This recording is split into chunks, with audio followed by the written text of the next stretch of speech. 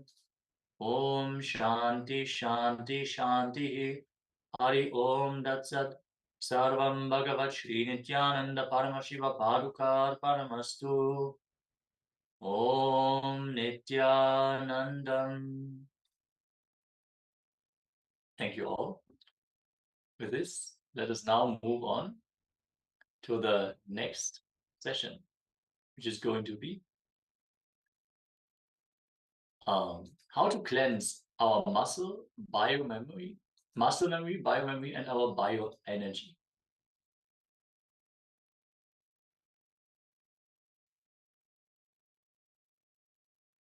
Let us receive the revelations from the Supreme Pontiff of Hinduism.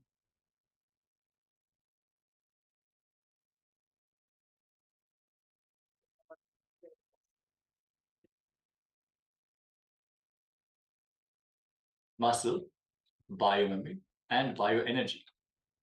All your day-to-day habits, like morning you wake up and do yoga or sip a cup of coffee, and the kind of food you eat, all your behaviors, habits, actions forms your muscle memory. Did you know? Your muscles keep the memory of all your actions, good or bad, right or wrong. If you create the right muscle memories, it helps you to manifest beautiful, right life. If you build wrong muscle memories, it makes you manifest a bad life. End of the day, your life you are living is just the expression of the muscle memory you built. Biomemory is all the opinions, ideas, cognitions, powerful cognitions you arrived about yourself and your life, God, people, about everything. The conclusions you carry, powerful conclusions you carry, the powerful cognitions you carry is called biomemory. How you believe yourself, what kind of idea you carry about yourself, and how it is impacted by others' belief about you. The consciousness, which is manifesting in your body, its experience about itself is called bioenergy. How, due to the continuous impact of your biomemory and muscle memory, you experience about you, how your consciousness experiences itself, how you feel about you, your core, due to the total impact of your muscle memory and biomemory, that is called bioenergy.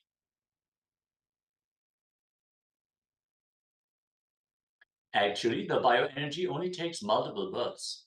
From this body, when you move to the next body, your bioenergy only is carried. That is the core software coding. Software coding of your existence is your bioenergy. In all three levels, your muscle memory level, biomemory level, bioenergy level, in all these three levels, there are parasites in you. Parasite means which does not have its own independent life, but it gets empowered, comes alive by the nearness or the existence sitting on you, willingly or unwillingly. Whether you like it or not, it catches, it sits in you and gets empowered.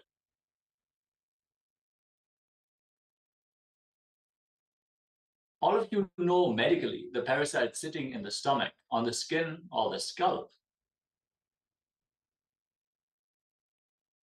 Your muscle memories have parasites. The parasite sitting in your muscle memory is responsible for all your addictions and tiredness. Whether it is addictions related to eating, drugs, sex, pornography, or any type of addictions is because of the parasites sitting in your muscle memory.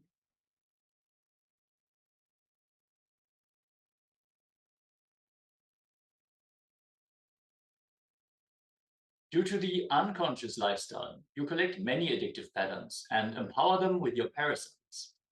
And those parasites nicely getting empowered, sitting inside you, literally not just rule your life, they ruin your life. So what can you do? The simplest, easiest, most beautiful way of cleansing the parasites from your muscle memory is Haritaki. The power of Haritaki and Tripala, Sukku, Milagu, Tipidi, Ashwagandha, these are not just stomach cleansing. It cleanses the parasites sitting inside your muscle memory, triggering you to get addicted to certain food or behavior or certain habits. If you take Haritaki, not only your constipation will be cleansed, you will be healed. All the parasites sitting inside you, triggering the addiction memories. You are being forcibly made to drink alcohol, made to smoke marijuana, made to eat non-vegetarian food. All those parasites, which are sitting inside you and driving you, triggering you, forcing you to abuse yourself, destroy yourself, those parasites leave your system.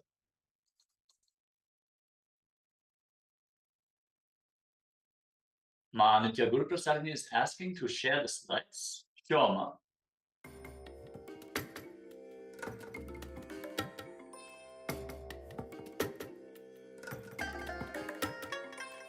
Now detox your muscle. Let you all open all your Tiredness is an addiction. and manifest If it will just disappear if you start using Haritaki powder.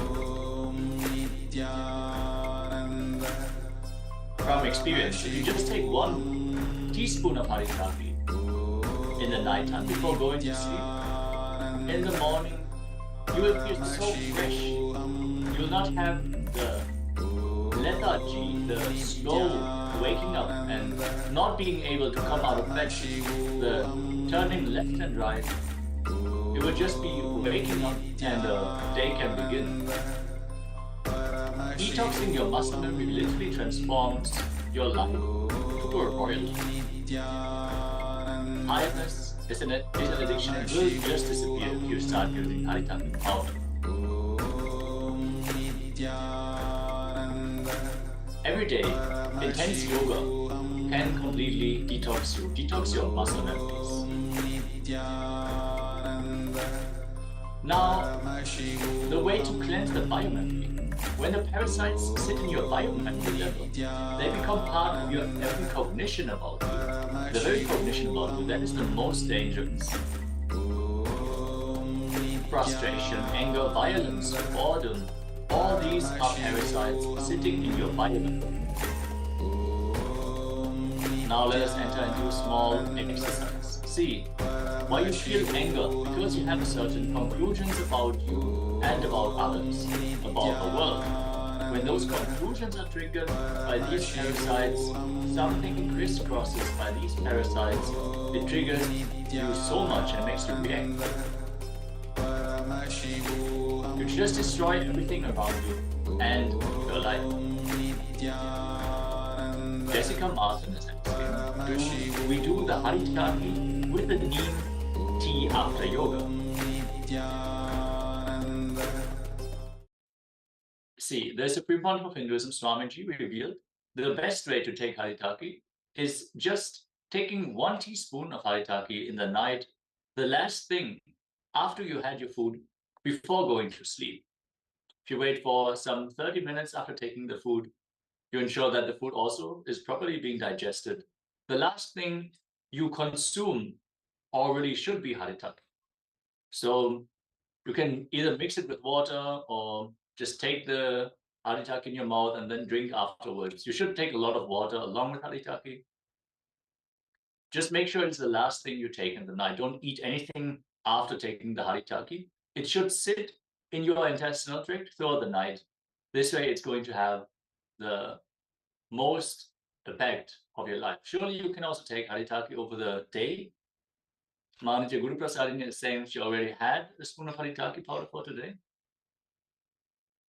Yeah, you can definitely also take Haritaki over the day, no problem.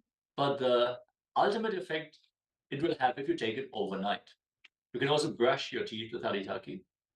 As Swamiji says, Haritaki does so much good to your system. It does more good to your system than your mother. It is more loving towards you than even your mother. Haritaki is cleaning the whole body from the place where it enters your body all the way to the very end.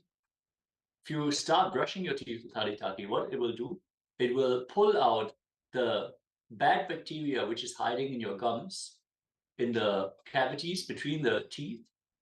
It will pull out those bacteria and it will lead to a healthy mouth flora.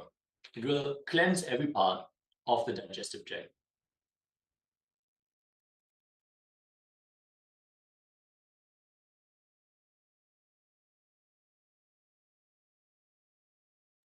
The moment you swallow Haritaki and it enters into your stomach, it removes the pitta layer, which is the mucus layer, the undigested remains in your stomach, which are unable to pass through the intestinal tract, will be bound by the Haritaki and moved out of your system, which brings a shining to your skin. It is called tejas. It is something that makes you radiant. Your whole being will shine if the pitta layer is being removed.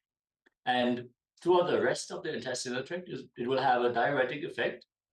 So maybe not drink a lot of Haritaki before you have a job interview, but it will push out all the remains that are not supposed to be in your intestines. Also, Haritaki has the capacity to move energy within your body freely. So it will activate the lymphatic system, enhancing the body's very own ability to mobilize toxins within the body and transfer them out of the system. So on so many different levels, Haritaki also increases the oxygen level within your blood. So the body's mitochondria activity is increased. The power generator of your body is being activated.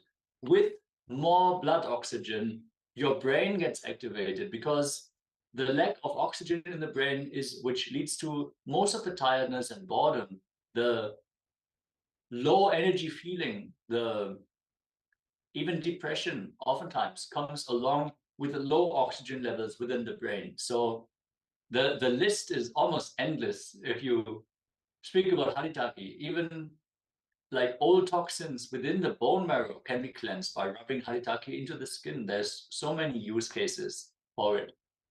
The Supreme Pontiff of Hinduism even shared you can use it for decalcifying the third eye if you rub it on your forehead intensely in the way that it as intensely so the skin turns red. Then the Haritaki has the capacity to even pull out toxins from your third eye.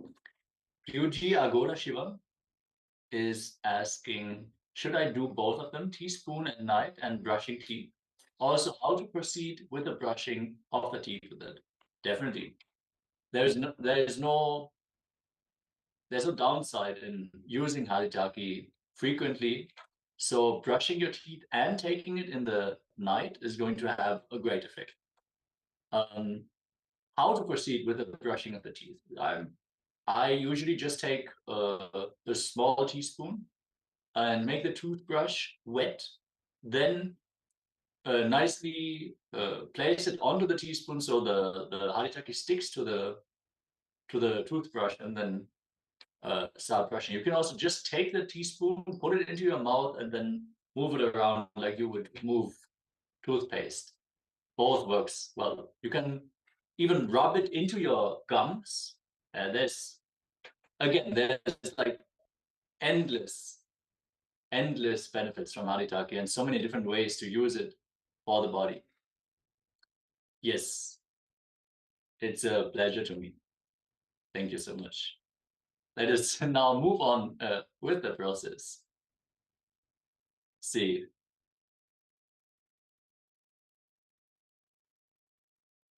All the mental disorders we experience are due to the parasite sitting in our biomemory.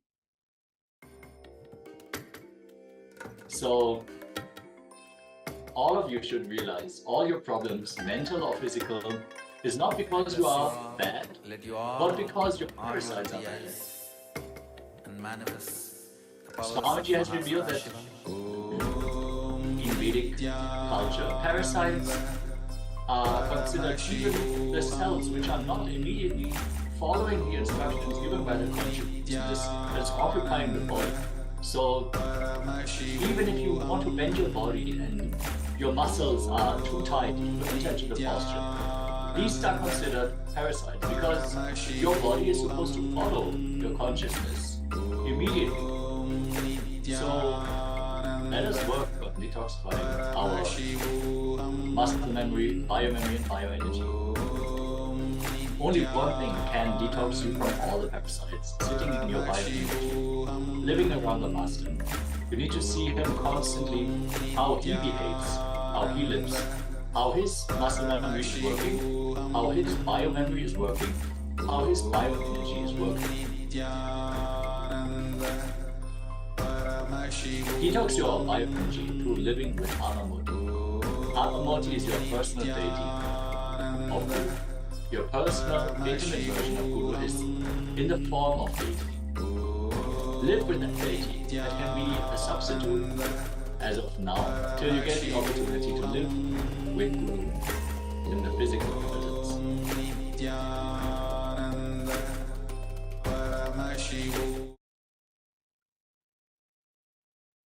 Oh, sorry for the technical glitch. The Mahavakya was playing throughout the slide. Thank you for letting me know. Let us now move on to an exercise for Kundalini awakening. Awakening the Kundalini Shakti is only going to enhance the body's capacity to cleanse itself, activating the dormant potential energy that we all carry within ourselves, leads our body to manifest its highest possibilities and powers, be it through Nithyananda Yoga, where you have all the 12 components, which are all designed to activate the inner powers, infuse intense prana, bring the intensity in our body, in our being, and manifest the body which is free of parasites, where you can just put your legs behind your head and stand on your head without using your hands because you want to do it. It is not some great achievement. It is will manifesting. As the Supreme Pontiff of Hinduism says, yoga is authenticity in action. So being authentic about manifesting the ultimate life, the ultimate possibilities and powers. Let us enter into this divine lifestyle.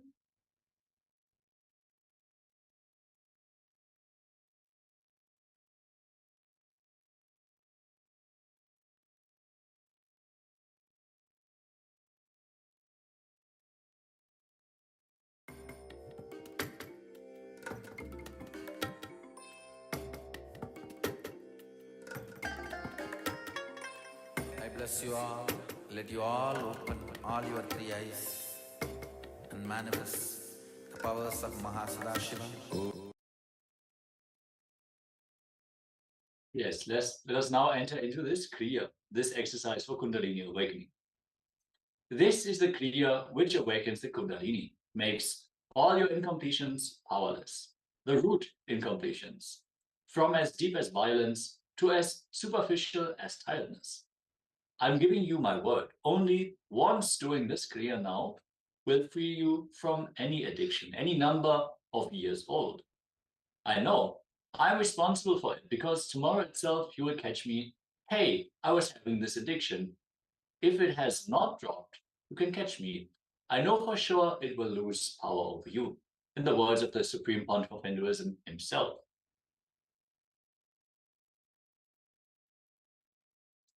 For example, if you have a smoking habit for 10 years from tomorrow, if you want to do it as entertainment, no one can stop.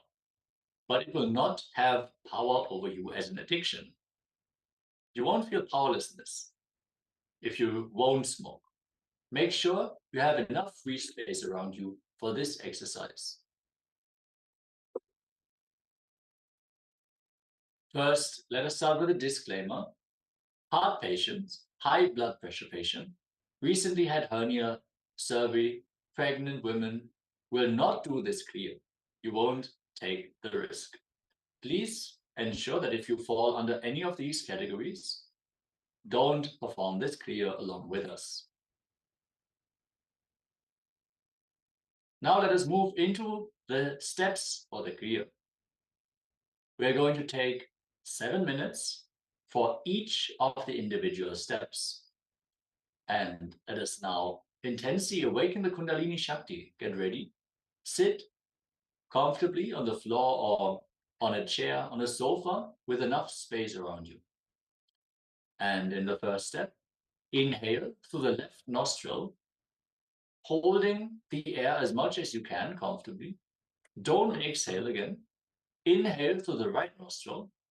Hold the breath as much as you can comfortably. Again, don't exhale. Inhaling from both the nostrils, holding as much as you can comfortably, and then slowly exhaling again through the left nostril.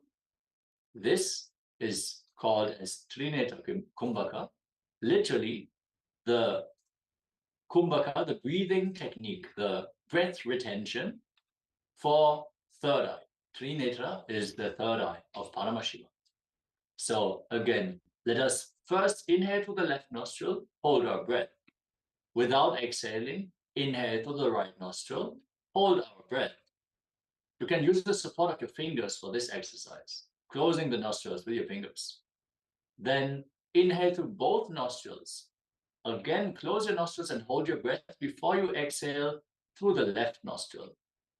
Let us repeat this exercise for 7 minutes continuously.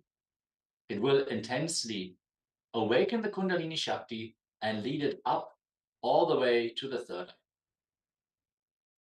Paramashivoham Om Nithyananda Paramashivoham Om Nithyananda Paramashivoham Om Nithyananda Paramashivoham Om Nithyananda Paramashivoham Om Nithyananda Paramashivoham Om Nithyananda Paramashivoham Om Nithyananda Paramashivoham Om Nithyananda Paramashivoham Om Nithyananda Paramashivoham Om Nithyananda Paramashivoham Om Nithyananda Paramashivoham Om Nithyananda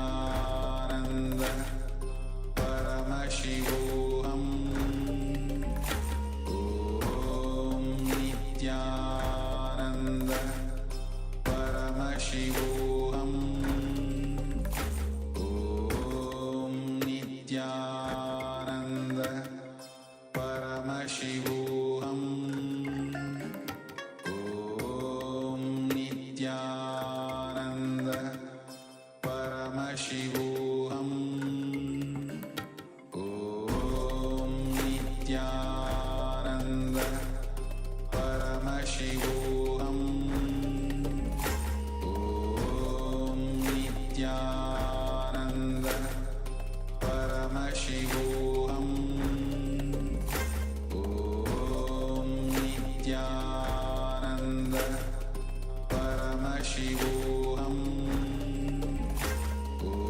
Om Nithyananda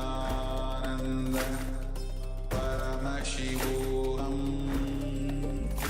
Om Nithyananda Paramashivoham Om Nithyananda Paramashivoham Om Nithyananda Paramashivoham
Paramashivoham Om Nithyananda Paramashivoham Om Nithyananda Paramashivoham Om Nithyananda Paramashivoham Om Nithyananda Paramashivoham Om Nithyananda Paramashivoham Om Nithyananda Paramashivoham. Yes, with this, let us move on to the second step. Now, fold your tongue like a tube, stretch it out and fold it like a tube. Through this tongue, inhale and exhale through both your nostrils. For reference, you roll up your tongue and inhale through the rolled up tongue in Kakachan Chukumbaka. Inhale through the rolled up tongue and exhale through both your nostrils. Let us again take 7 minutes for this step.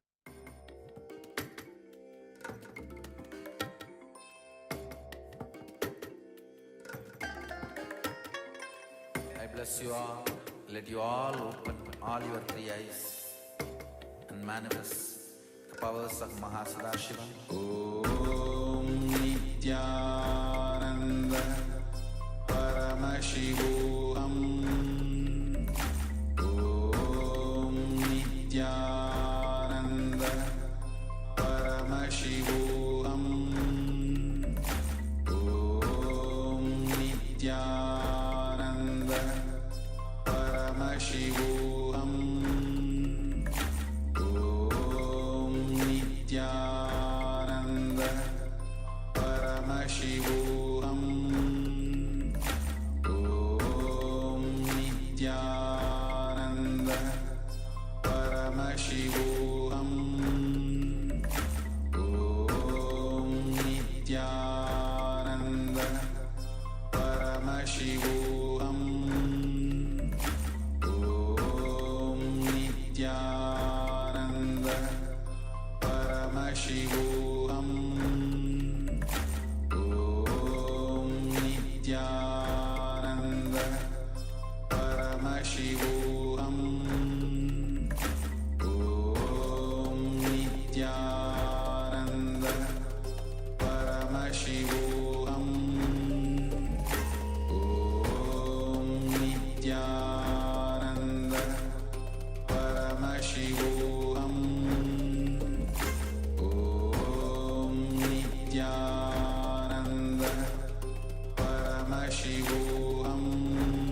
Paramashivoham.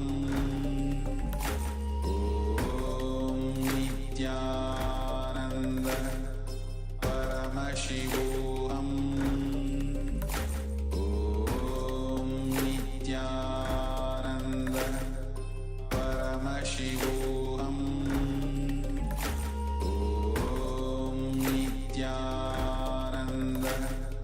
Paramashivoham. Om Nithyananda. Paramashivoham. Om Nithyananda. Paramashivoham. Om Nithyananda. Paramashivoham. Om Nithyananda. Paramashivoham. Om Nithyananda. Paramashivoham. Om Nithyananda. Paramashivoham. Om Nithyananda. Paramashivoham. Om Nithyananda. Paramashivoham. Om Nithyananda. Paramashivoham.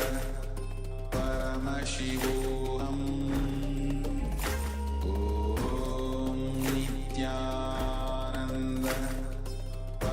Paramashivoham.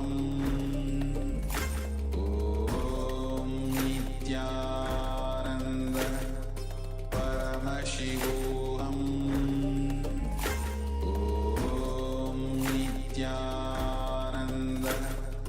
Paramashivoham. Om Nithyananda. Paramashivoham. Om Nithyananda. Paramashivoham. Om Nithyananda. Paramashivoham.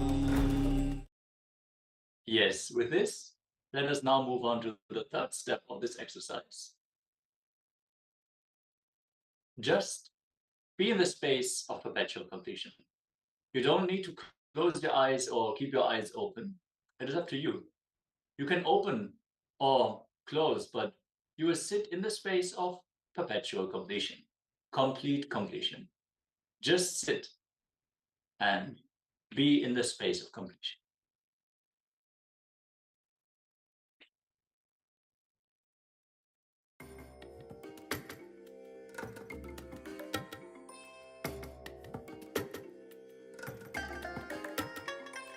I bless you all. Let you all open all your three eyes and manifest the powers of Mahasudashiva. Om Nithyananda. Paramashivoham. Om Nithyananda. Paramashivoham. Om Nithyananda.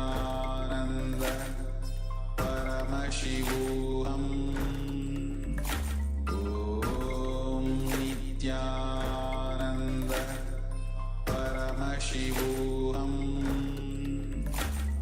Om Nithyananda. Paramashivoham. Om Nithyananda. Paramashivoham. Om Nithyananda. Paramashivoham. Om Nithyananda. Paramashivoham. Om Nithyananda. Paramashivoham. Om Nithyananda.